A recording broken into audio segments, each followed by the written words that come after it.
A national consultation of youth gangs and violence was launched today at the IT Vet building on Freetown Road here in Belize City to mark the beginning of what is expected to be an imperative solution to terminate the clustering problem of gang violence in the country. Commissioner of Police Crispin Jeffries offered a few words in representation of Minister Dog Singh, who was unable to make an appearance this morning. Look at the rate at which you are dying, and at which you are killing each other in the name of gangs and terrorists. And look at the names and the faces and the races of the persons dying. And look at their affiliations. And look at the family background. Belize is a small country. By international standards, we are rated among the best, the highest in murder statistics.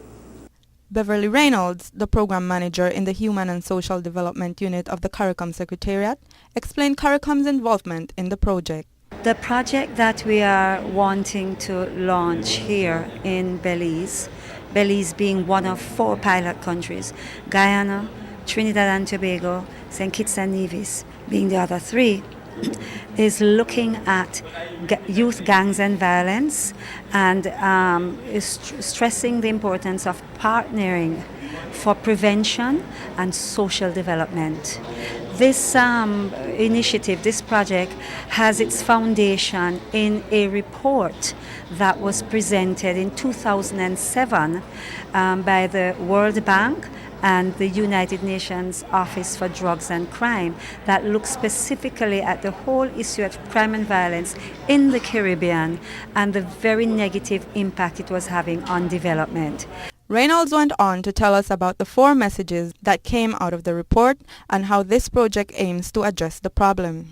1, crime and violence was a developmental issue. In other words, it's times development, economic and social development. Secondly, they found that the crime and violence that was being experienced in the Caribbean had its root in drug-related issues. Thirdly, that the report opined that there was too much focus on law enforcement and not enough on prevention and social development aspect. And the 4th thing, that main message that I would say that came out of that report was that government needed to take the lead, but government couldn't do this job alone. Government needed the support of other important players.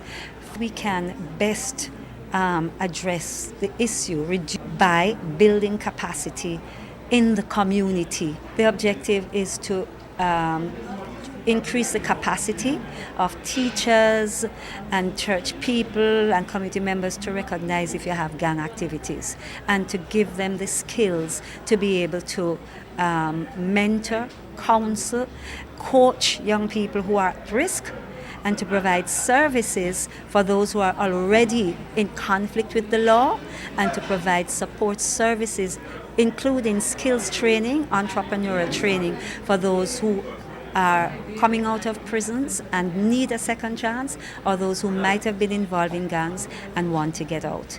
Douglas Hyde, the police department's national youth coordinator, emphasized on Belize's youth gangs and how the project targets at recuperating the country.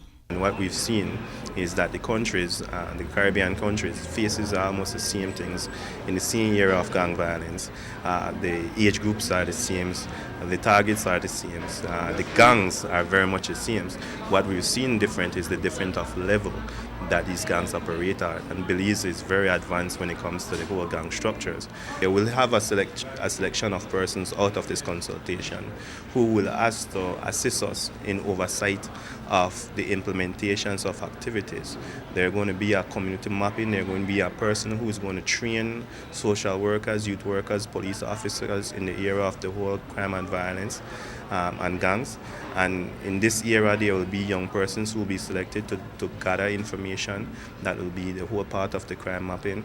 Very importantly, CARICOM will assist in technical support of gap analysis to see what we're not doing or what we are doing wrong, and to help us to build on those areas. Consultation is is scheduled and have the participants of gang members and ex-gang members.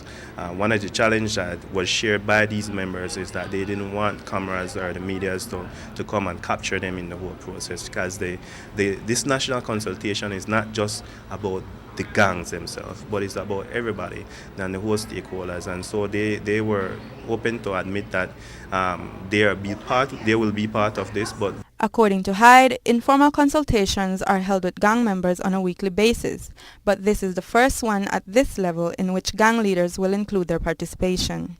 A feedback with persons involved is expected to occur in a couple of weeks in order to map the progress of the consultation and implementation of strategies.